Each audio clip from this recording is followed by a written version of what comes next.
and we have to really escalate the noise we make so that we'll be heard.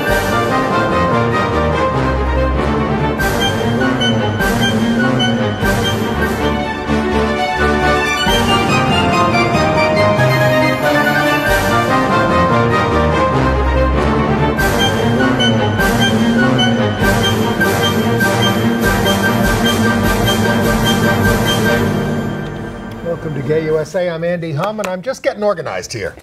I'm Ann Northrup, and I am just enjoying the fact that that logo you just saw also appeared on the E! Entertainment Network this last week on The Soup, which used a clip of Gay USA. So shout out to The Soup. Thank you for picking us up.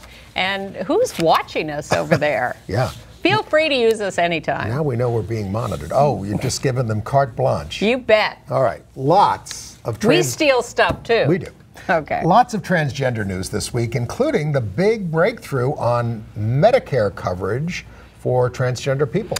And another piece of good news, the Maryland transgender rights law is safe from a repeal referendum.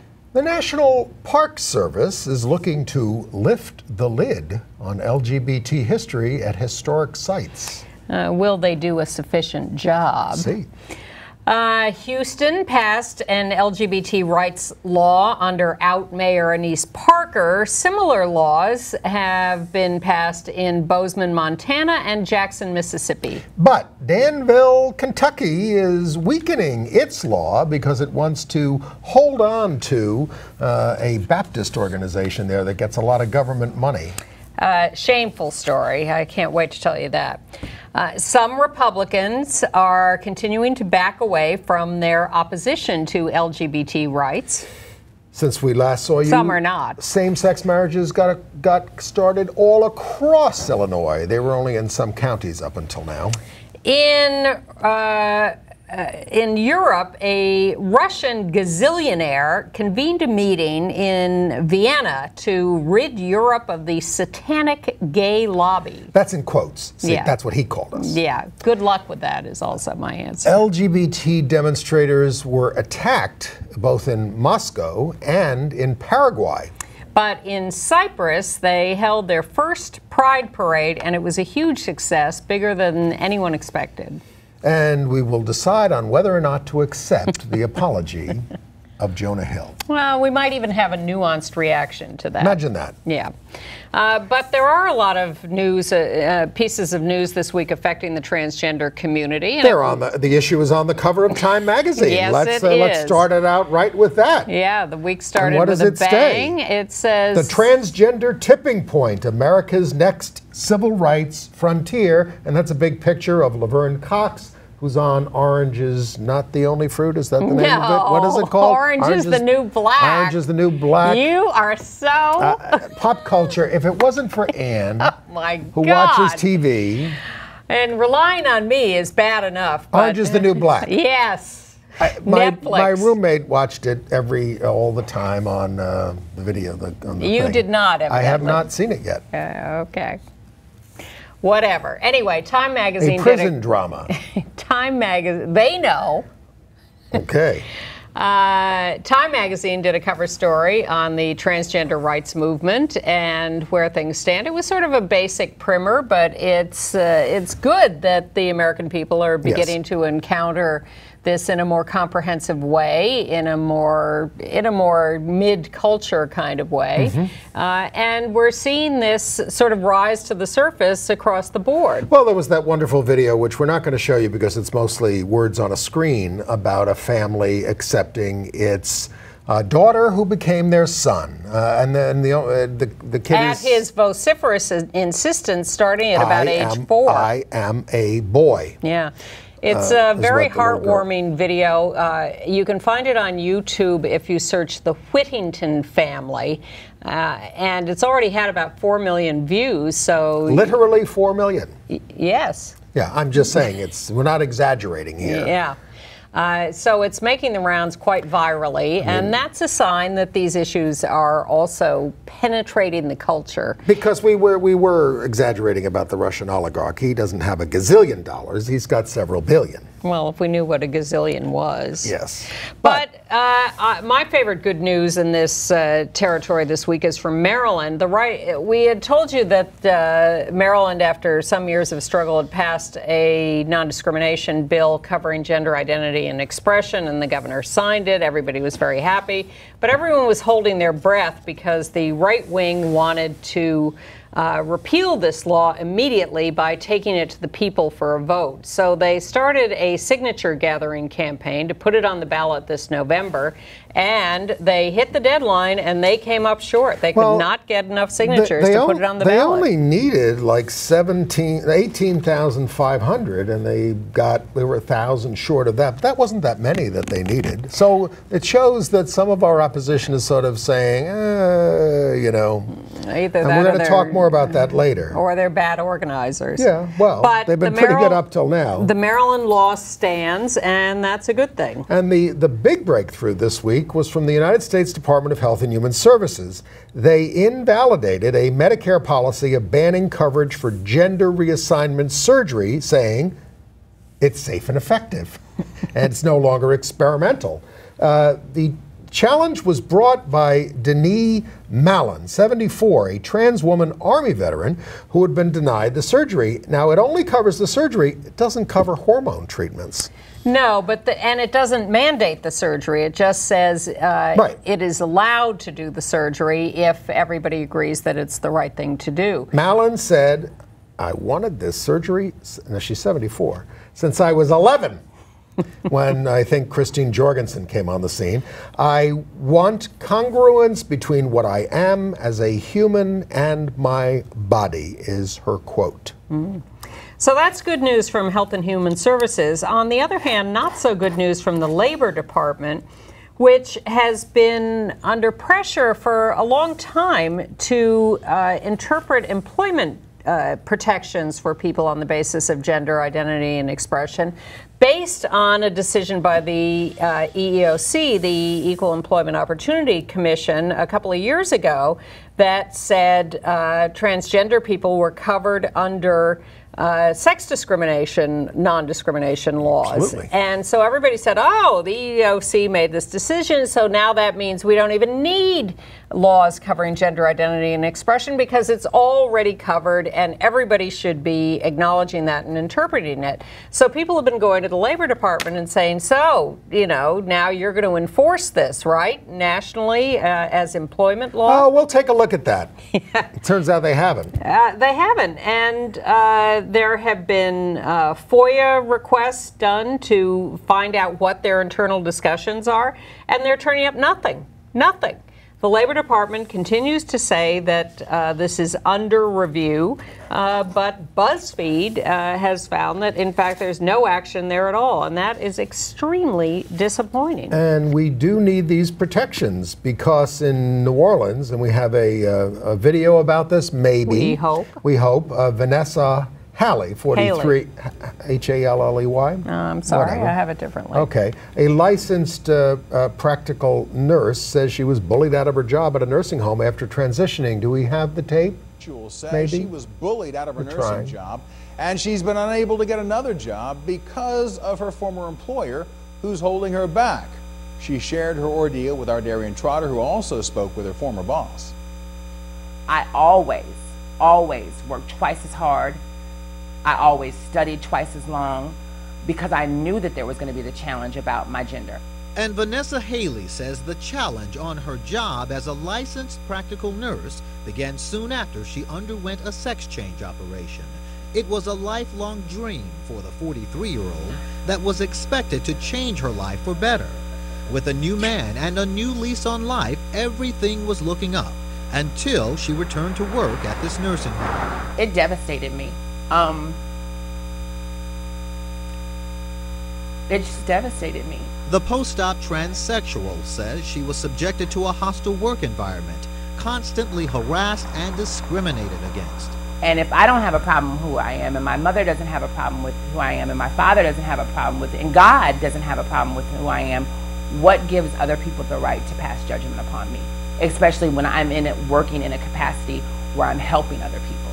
She says co-workers had refused to call her by her new name, even though it had been legally changed. And that's when the problems began. Vanessa felt it best to resign, seek employment elsewhere, and start with a clean slate.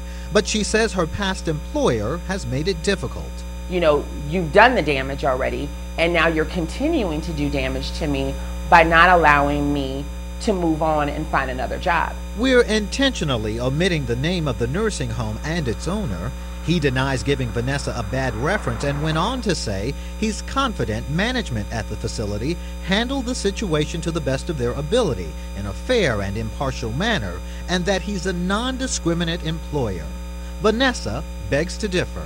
And I feel like I have been unjustly harassed, ridiculed, judged, made to seem like I was less than, all because of the fact that I didn't have a problem with who I was.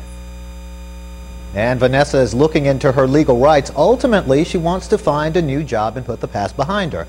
Meantime, we've learned state law provides very limited recourse for alleged victims of discrimination based on sexual orientation and gender identity. Lawmakers are working to change that.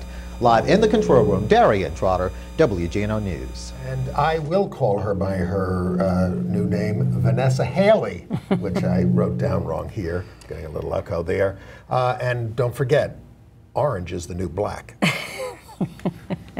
I think Vanessa's terrific. I think the station, even though I'm sorry they protected the nursing home, I don't see the point of that.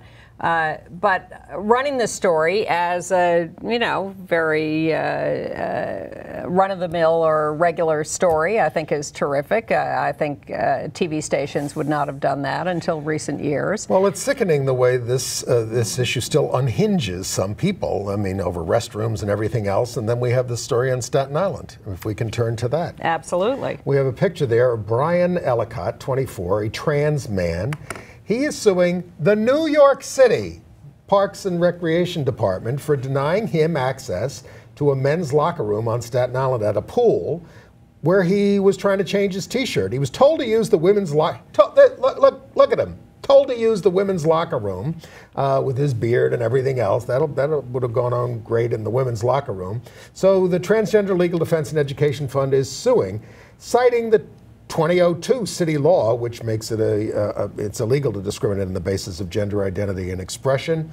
And it's also challenging a 2005 appellate court ruling in New York, the same year that they denied us the right to marry, that says denying trans access to a bathroom is not discrimination since they can use the toilet of their birth gender. Ellicott says he was once assaulted in a bathroom in Union Square, New York, Manhattan. So he often goes in with a friend to protect him, and he seeks out gender-neutral private bathrooms. Now, this happened to him on Staten Island almost a year ago, and he first took his complaint to the New York City Human Rights Commission. And I ask you this because you are a former commissioner of the Human Rights Commission. They claim they had no jurisdiction. That's and that's why he's now suing. Well, if they're, I don't know the circumstances. I mean, my God, they passed this law in 2002. They're supposed to enforce the law, and maybe it's the court decision that got in the way. Maybe it's this 25, and that's why, and maybe that's why the suit is being brought rather than just sitting everybody down and saying, "Come on, this is not what the law says." All right. Well, we have half a dozen stories here about laws that have been or will be passed, and it just continues to depress me that we put all this work into passing these laws, and then these laws are unknown or ignored. Well, I guess the big news is Houston, which they passed their equal rights ordinance, including sexual orientation and gender identity and expression, 11-6. The out mayor there, Annise Parker, said, "This is personal." She's out, and The great thing, I think, is that in the early 80s, Houston voters repealed a gay rights ordinance because they passed one there way back then by a 9-to-1 margin back then. Well, the right wing is not giving up on this. They are vociferously going after this law, even though it's very mild, has very mild penalties. They're running scare campaigns. They're talking about bathrooms. They are trying to repeal this law immediately. If you give the satanic gay lobby an inch, they will take you all to hell. Well, More on that later. Luckily, a Republican representative in Pennsylvania is single-handedly blocking a non-discrimination law a sexual orientation, gender identity, and expression non-discrimination law. The bill has 100+ co-sponsors in the state legislature. The governor supports it, but this one guy is blocking it being considered by a committee and is single-handedly killing it at the moment. What do you think is going to happen in Michigan? The Republican governor, Rick Snyder, who's appealing our right to marry out there, he's a bad guy. He's up for re-election. The times have changed, so he's now supporting legislation to ban discrimination based on sexual orientation, gender identity, and expression. And the Republican House Speaker welcomed the support, though he is fooling around with a big religious liberty clause. Well, that's what I think. Which could really make the bill unacceptable. That's what's going to happen. Not to places like the Human Rights Campaign and Lambda and the ACLU, who are all pass them anyway. Who are all, joining forces and saying, "Oh, end is bad, but we should pass it anyway." Well, their excuse for saying pass it anyway, and there's a big story in the Washington Blade about this week, which did a good job of summarizing where people stand, which is they all oppose the religious exemption that allows churches and hospitals and schools to fire people willy-nilly. Well, let's make this clear. Churches were never forced to, the Catholic Church doesn't have to ordain gay priests if it doesn't want to. Of course not. Although, if they didn't, who the hell would they have? But what it says is that any remotely religiously affiliated institution has carte blanche for discrimination, just for gays, like a hospital. So you could be a Jewish doctor who's gay, working at a Catholic hospital, and if they felt like firing you because you were gay, they could. And do. At these schools, we've seen it time after time. Yes. They fire the band director because you have no religious function in the institution. Right. But they can still, you could be the secretary, they could fire, the janitor, they could fire you. Absolutely. And I think this is not well enough understood because we get email from viewers. I see notes on blogs where people say, but they're a church or they're a church school or whatever, and they should have a religious exemption. Absolutely not. Should they be able to fire African Americans if they want to? Should they be able to fire Jews? I mean, there is again, they get limited protections under human rights laws, exemptions rather. I'm for that. Sure. I don't think that they should discriminate, but, within the context of their faith, okay. But a lot of these places are getting a lot of public money to provide social services and things like that. That is my objection. And they should not be able to do this. Hospitals in particular are getting a ton of public money. And the schools these days, because of what the right wing has done, are getting a lot of public money, and yet they are allowed to discriminate. We'll talk about Danville, Kentucky. All right, Danville, Kentucky has a proposed non-discrimination law including sexual orientation, gender identity, and expression. But there is a local child care agency run by the Baptist Church in the area, which is almost fully funded by government money. And they said, if you pass this non-discrimination law, we are leaving town. So Danville said, no problem. We will write a religious exemption into our non-discrimination law that allows you to do anything you want in your hiring and firing practices, even though you are almost fully funded by public money. It's extortion. It is. It's terrible. So why, if all this government money is being used to fund this child care agency, why don't they just transfer that to a secular organization? Exactly. It's not like the Baptists are contributing a lot of money to this operation. Right. Let's give them some good news. Okay. Bozeman, Montana, the city commissioners voted unanimously for a bill banning anti-LGBT anti-discrimination in housing, jobs, and public accommodations, unlike ENDA, which only covers some employment. This is the fourth city in Montana. Yep.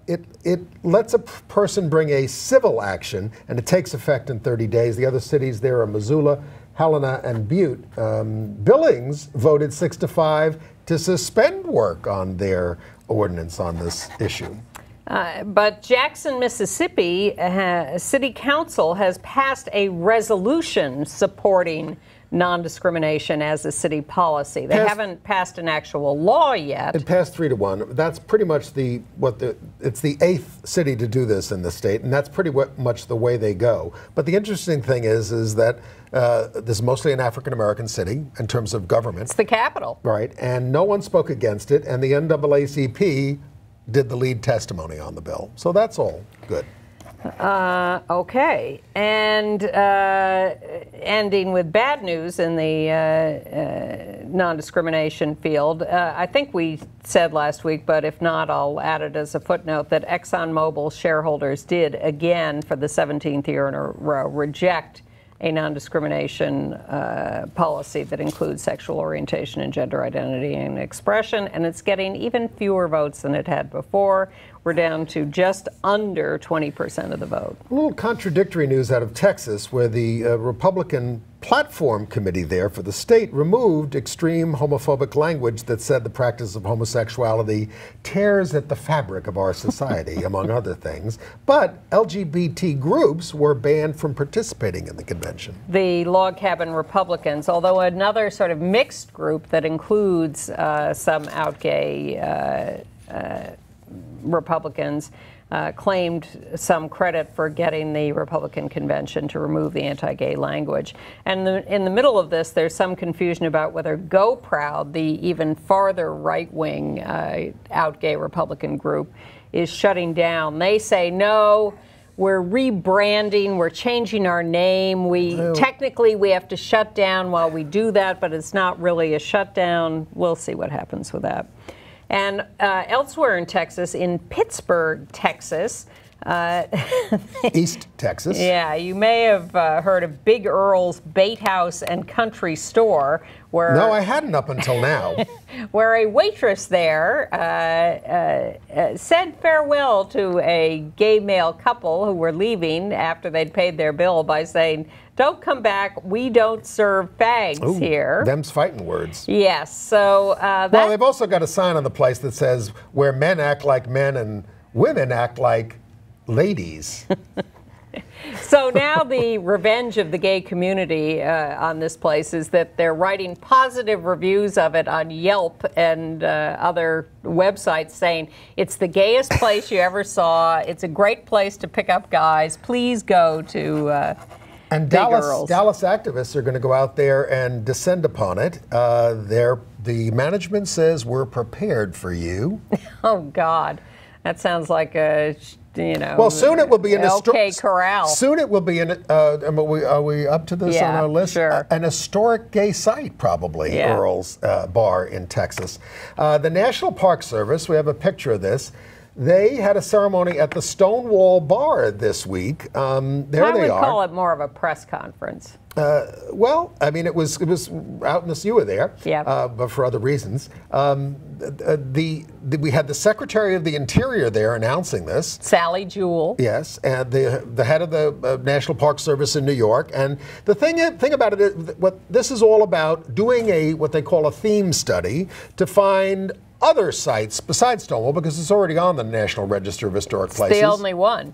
Yeah, but there's other sites that have certain kinds of designations. Frank Kammeny's house has some kind of designation. The Cherry Grove Community Center and other places that have this designation. So they want more of that. And they say that they're going to deal more with the gay significance of other sites. So I said, does that include the Hamilton Grange, Alexander Hamilton, about whom there were many love letters between him and Washington, President George Washington, and Eleanor Roosevelt at Valkill, which is a National Register of Historic Places also, and she was definitely a lesbian.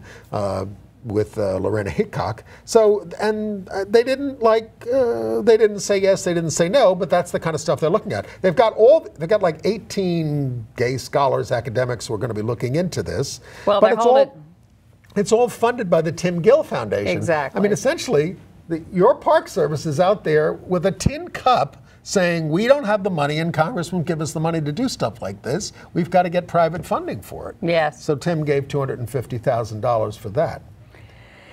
Yes. And he said there should be a plaque up where Sally came out to her father and things like that. Well, I mean, what he's saying is that's how gay history is being written by individuals all across the country. People like you. And yes, he was very eloquent about that it is about grassroots individuals and not about major organizations. And he also gave a shout out spontaneously to the Get Equal folks who were there with a banner saying, you know, lovely to do history, but how about our present and our future, and how about full equality, and how about, you know, some legislation that protects people. And he pointed that out and said they're absolutely right, and yes, we should have that. And yes, and when I asked him about ENDA, he said it's better than nothing. Yeah, but then he said the wrong attitude. It's not the end of the road, and we take a different view that it's bad to pass a bad bill. Because we do not believe that a Congress that you have to force to pass this bill in the first place is then going to say, oh, we can do better. We can get rid of that religious exemption. Yeah, we're not Johnny-come-latelys to this. I worked on the gay rights bill in New York, you know, for 11 years, and it had been worked on for 15 years. And they offered us compromises. Just take teachers out of the bill and we'll pass it. And we said, we can't do that. It totally defeats the principle of the thing. Well, remember how long it took to get the state non-discrimination bill passed, and it still doesn't have gender identity and expression. And the Black and Latino caucus held out for inclusion of sexual orientation for many, many years. In the hate crimes bill. In the hate crimes bill. 11 years. Yeah, before we got that passed. And that was all prompted by a racial incident, but they said we're not going to throw gays under the bus. Right. So we shouldn't throw our brothers and sisters who work for remotely religiously affiliated institutions under the bus. But in more lip service, the White House will hold its annual Pride celebration there, you know, on Monday, June 30th. I remember when those hosts on the Gay USA show used to read the president's proclamation of LGBT Pride Month. Have we become so jaded? Yes, I thought about it and I said, Well, they're doing something.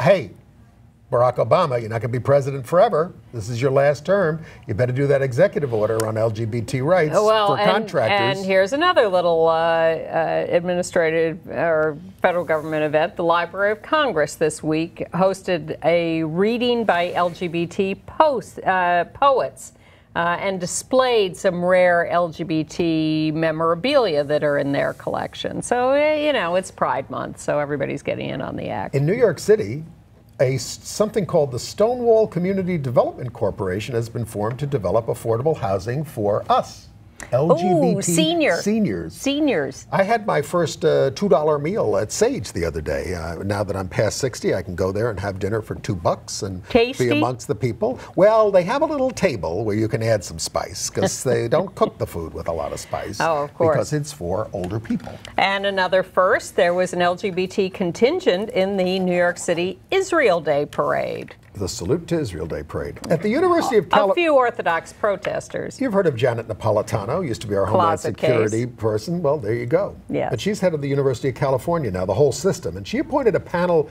to advise her on how to implement sweeping new LGBTQ policies. I wondered what these were. And they include things like collecting data on LGBTQ students and staff. That's the old days. We would have been worried about that, but we want to know how many of us there are. So you would at least ask the question, gender-inclusive restroom policies, hiring an LGBTQ competent specialist at each campus, and a full-time counselor for just us, and increasing academic initiatives on gender and sexuality. Well, here's what makes me feel I want to say good this week, but I actually have mixed feelings because whatever. An out lesbian Air Force colonel, Leah Louderback, is the new commander of the National Air and Space Intelligence Center, yes, which is the organization that provides intelligence reports to the White House. Well, it assesses airspace and cyber threats to the nation. And she's been running a cyber division of this organization for the last few years. It's a 3,100-member unit. $350 million budget, and she, at the ceremony for her appointment or installation, mentioned her wife Brenda and about how good she felt about being able to be out in the Air Force. So a lesbian is now in charge of part of the intelligence service, which actually makes me feel good because I think lesbians are competent. Well, not all of them, but a lot of, look, I mean, if you a go, higher percentage. If this theme study at the Park Service goes back through history, and I'm not trying to denigrate any of the accomplishments of heterosexual women, but a lot of the firsts in history are by lesbians because they care less about what the hell a man thinks about them being leaders, they aggressive, started most of the Seven Sister Colleges. All that kind of stuff. It's a great book on that. Et cetera, et cetera. But I'm not so sure that out lesbian Maryland delegate Heather Miser is going to end up as governor of Maryland. She's running. There's a Democratic primary at the end of this month. She's just chosen as her running mate a Black Baptist minister, a progressive guy, Reverend Delmon Coates, but she's running you never know. A sad third in the polls at the moment. Bill de Blasio was running as a sad fourth for most of the year, and then he broke through the pack because people decide they want something new. And speaking of New York politics, one of the last liberal Republicans, a former senator, Roy Goodman, has died at 84. He was a big supporter of abortion rights. He got abortion. The Republican Senate and Assembly in 1970, Republican, passed one of the first abortion laws. Before the Supreme Court decision. In 1970. I remember. We brought him around on gay rights, and he was a champion of the arts.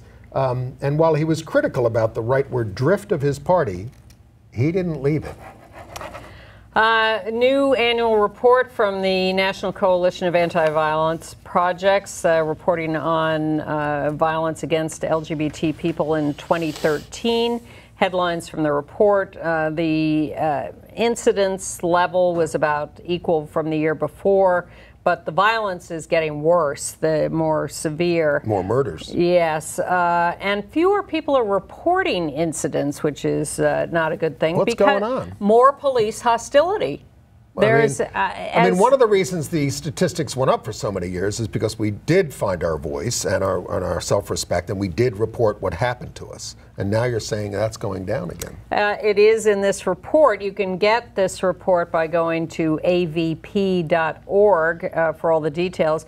And as we find year after year, the people most vulnerable to violence are transgender people, particularly transgender women, people of color, gay men, because they get singled out and are, I guess, more of a threat to the masculinity of the attackers, who are generally young straight men. Now, I think we referred to the fact that the American Family Association has asked its supporters to reject mail with Harvey milk stamps and write return to sender. Now, Johnny, if you get my letter up there for your birthday, don't reject it with the Harvey milk stamp. He's a little conservative because you're going to miss out on $20. It's a great educational opportunity. You might want to go back to sending mail just to use the Harvey milk stamp. Yes. And in New York State, Outstate Senator Brad Hoylman issued a report on the urgent need to ban so-called conversion therapy for minors. And they found that it is being practiced by licensed professionals in this state. For minors. Yeah, for minors. And it has passed the Assembly Codes Committee, but I wrote to Senator Homan and I said, who are these people? And are they getting government money? And are they doing this kind of quackery? Mm-hmm. So we'll find out. I didn't hear in time. All right, can we move on to marriage news? Yes, let's do that. All right, first of all, keep your eye on the Supreme Court. You know, the National Organization for Marriage has petitioned the court, in particular Anthony Kennedy, who would be the justice receiving this request, to stop the legal same-sex marriages in Oregon on the grounds that the Oregon court had no right to override the people's vote.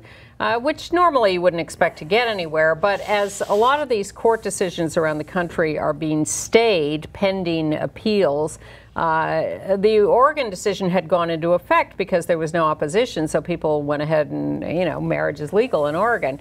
But it's possible the Supreme Court will throw a monkey wrench in that and stay the marriages. Kennedy has asked for briefs from both sides, not a good sign, but we're waiting to see whether marriages in Oregon will be stayed or will be allowed to continue. Is it the National Organization for Marriage that wants to intervene? And yes. Yes. Well, they're planning a big march. They're planning a big march on June 19th, a march in Washington for traditional marriage. I watched their video and I did learn something. What? When there's a man and a woman in the house, kids don't go to prison. That's one of the things that they say. And that's what the actual statistics show is that when you grow up in a house with two parents, gender not specified, you have a lower chance of going to jail. That you would have more information on that subject. Well, I can't wait to see the turnout for the June 19th March for Marriage in D.C. I will predict it will be small. Okay. You think the opposition is waning? I do, and I think showing up at marches like that is waning. In Colorado, the Civil Rights Commission of the state has affirmed the decision of an administrative law judge that the Masterpiece Bakery violated the state's human rights law by rejecting the request by a same-sex couple to have them bake a wedding cake or a celebration of their wedding cake because, of course, same-sex marriage isn't legal in Colorado. They went elsewhere to get married. They came back. They wanted to have a party. They asked for the cake, and they said, and they were told so no. He's not going to bake wedding cakes anymore. That's his solution. Anyone. Because he's getting so much business from right-wing supporters who are ordering cookies and brownies. And pagans. He's made cakes for pagans. He's made cakes for people getting divorces, celebrating the divorces, all against God's law. I will stand by my convictions until somebody shuts me down. Gas bag. Yeah. Go ahead, eat his bake. I hope you like it. I hope you choke on it. Yeah.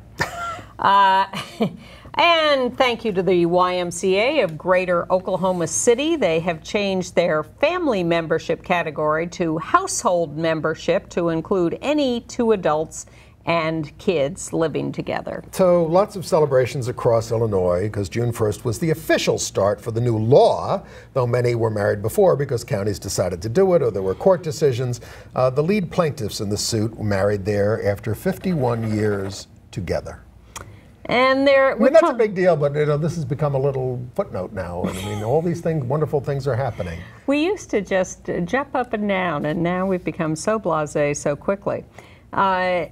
In Florida, there are, I think, literally 6 separate lawsuits trying to gain same-sex marriage in the courts.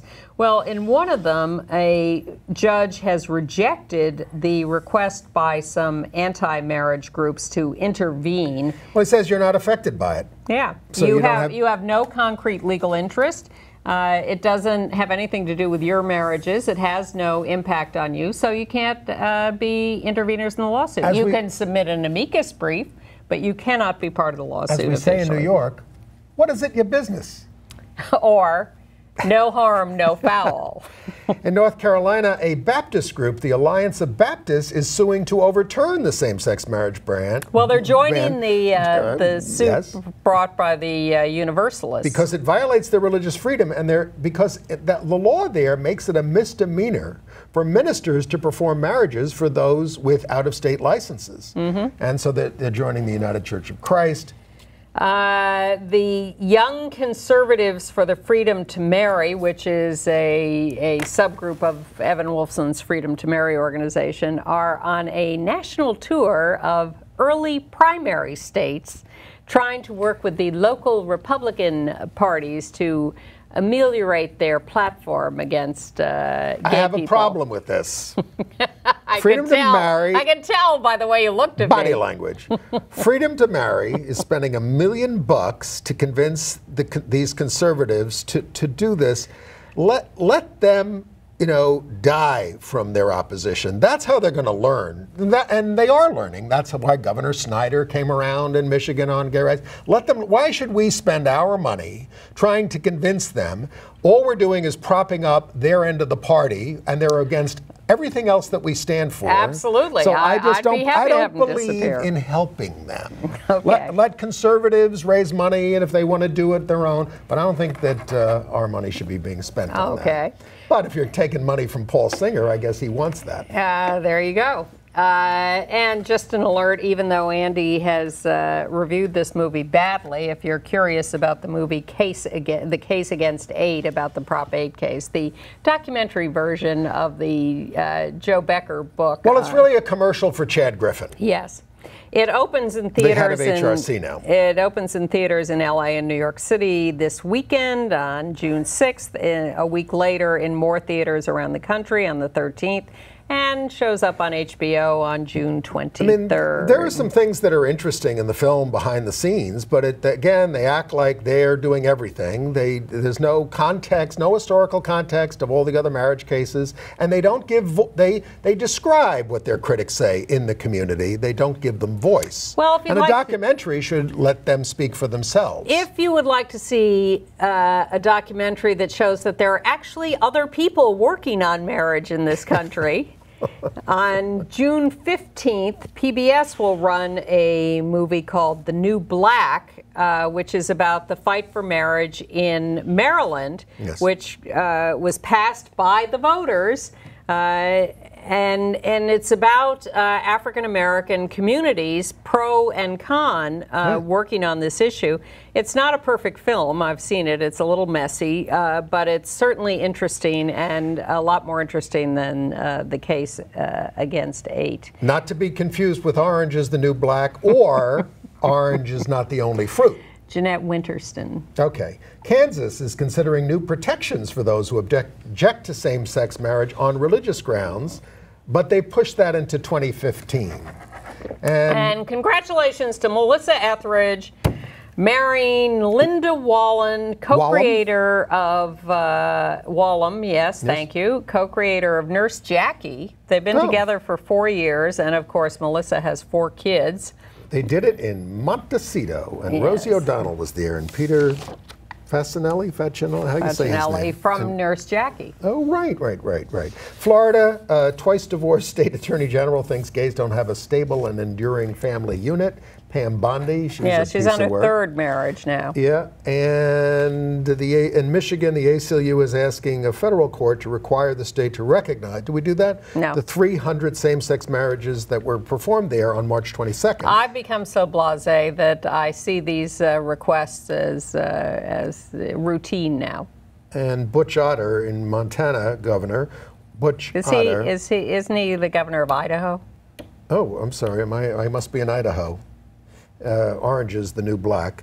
Once the Ninth Circuit appealed to go directly to the 11-judge panel to determine whether heightened scrutiny applies. They're all messing around with this, but within the next year or two, we're going to have decisions from a number of courts of appeals. We expect them to decide favorably, except possibly the district that covers Texas and Louisiana. And Orrin Hatch says the fat lady has sung, it's over. Yeah. So we're going to get it.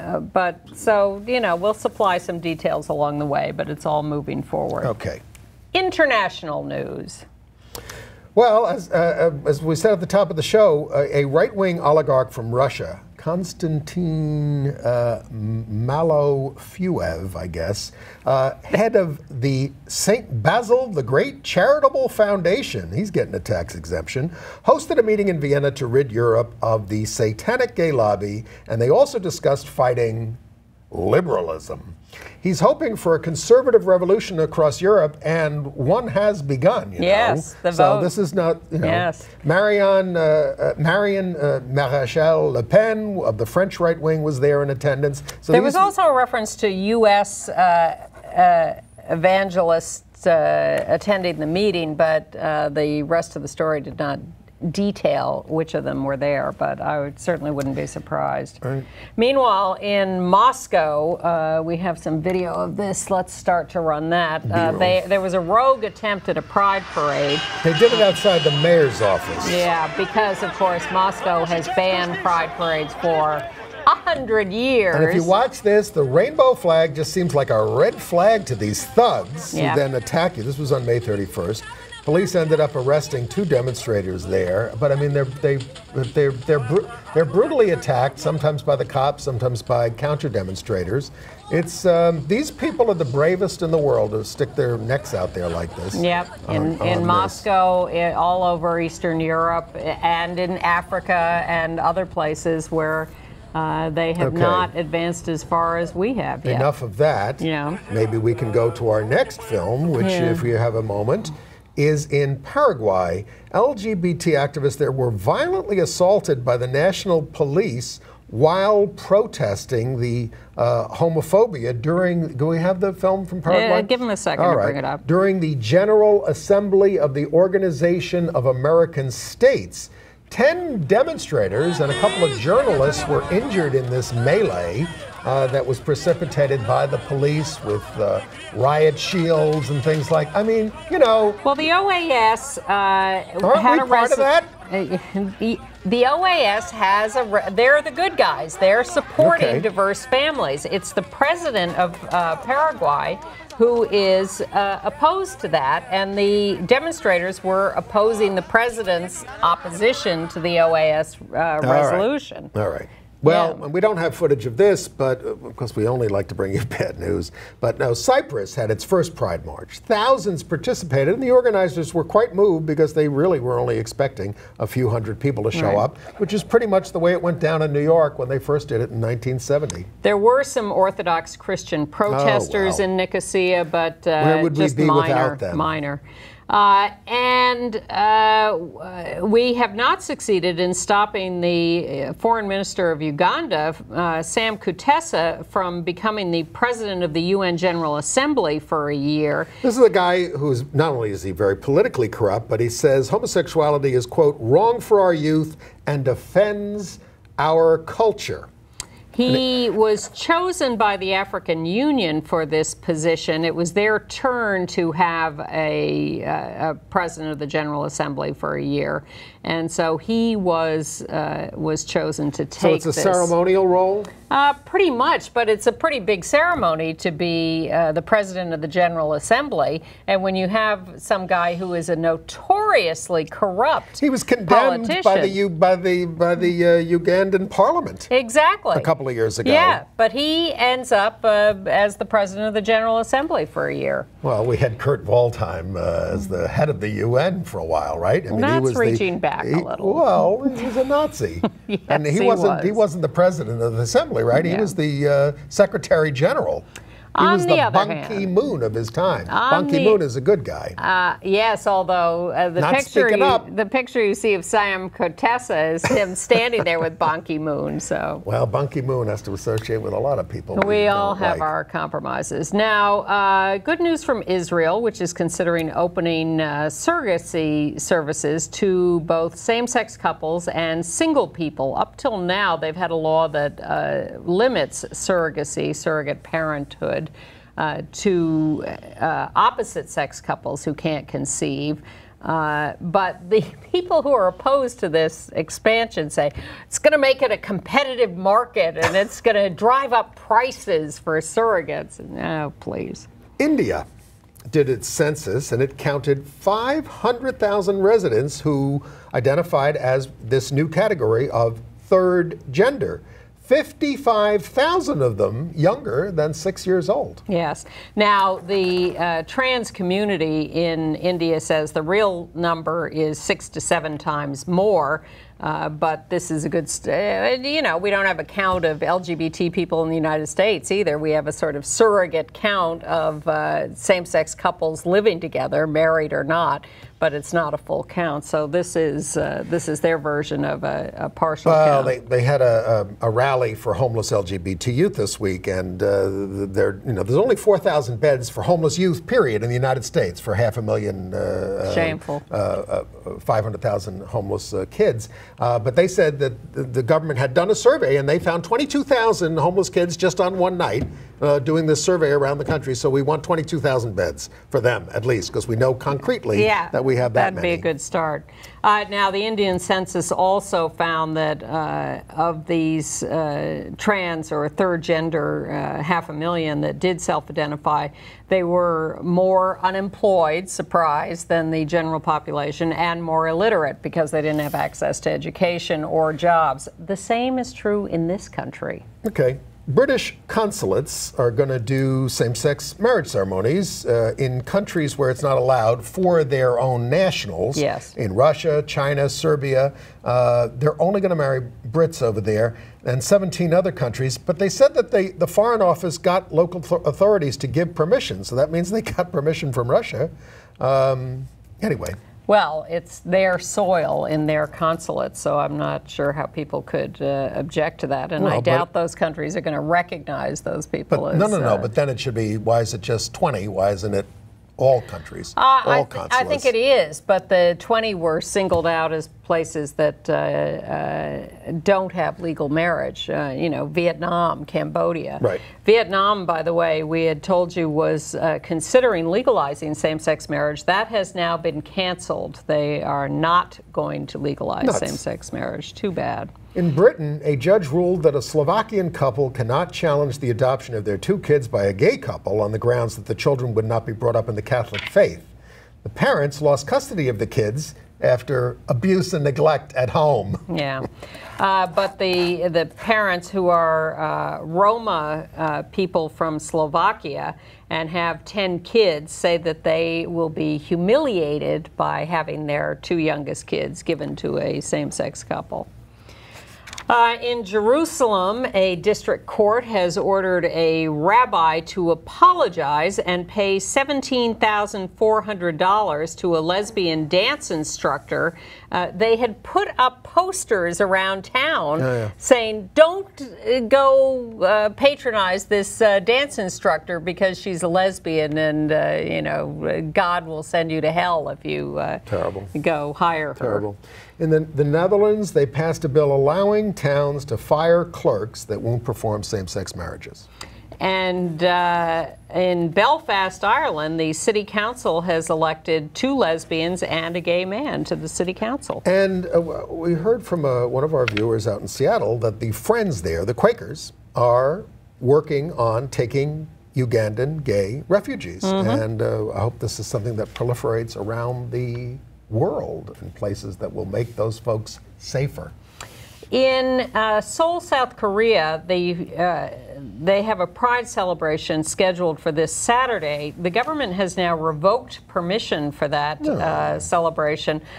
They say it's because of the great tragedy of the ferry that sank and the hundreds of deaths. We can't have gay people having any pride after that. Well, the LGBT community suspects this has more to do with objections from fundamentalist Christians than from that.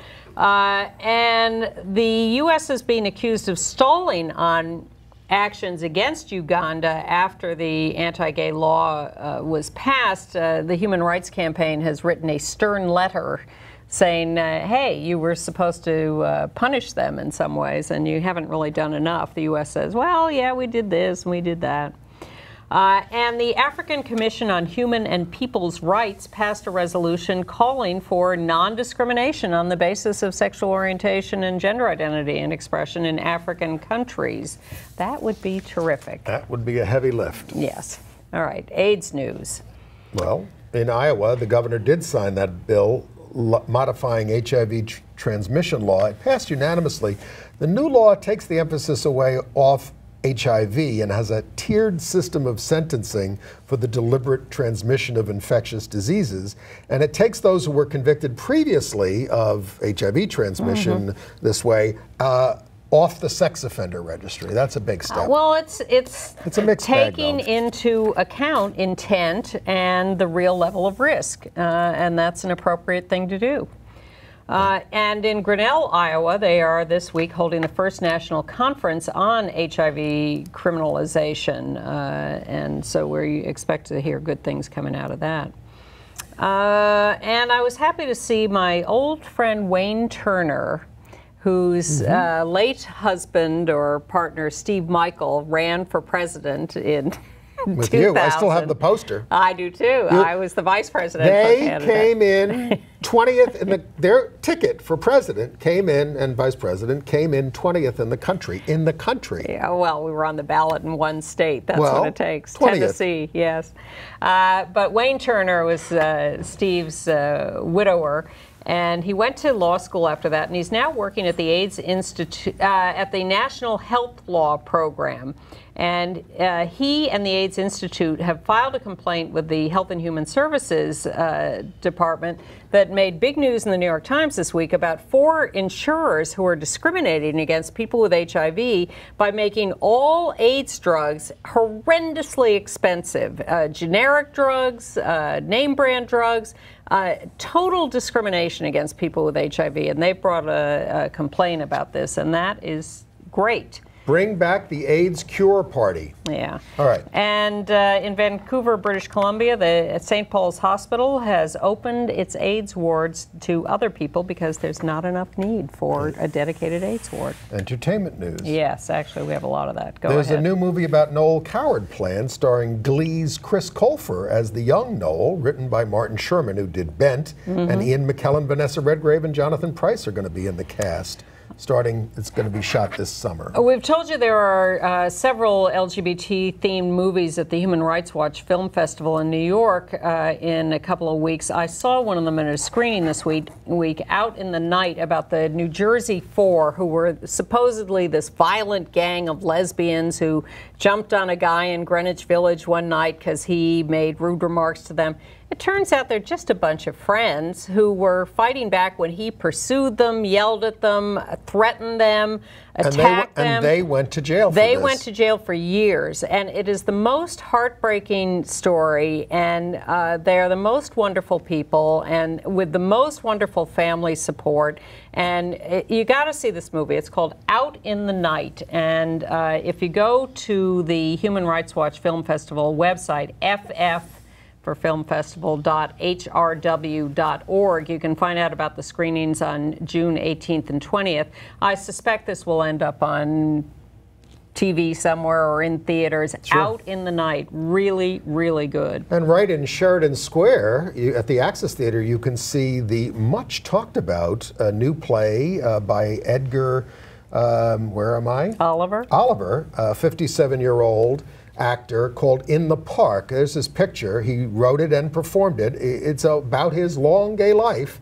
And my friend Christopher called it poignant and profound. Hilton Als loved it at the New Yorker. The Times loved it. And I certainly found it very thought-provoking. It's almost like being in a dream with him. It's a very, I will say, odd way of speaking, but you'll get used to that and go ahead with him on his journey. We started this show with a lot of news related to transgender people, and I also saw a movie called Just Gender that is playing in 18 cities around the country over the next couple of weeks.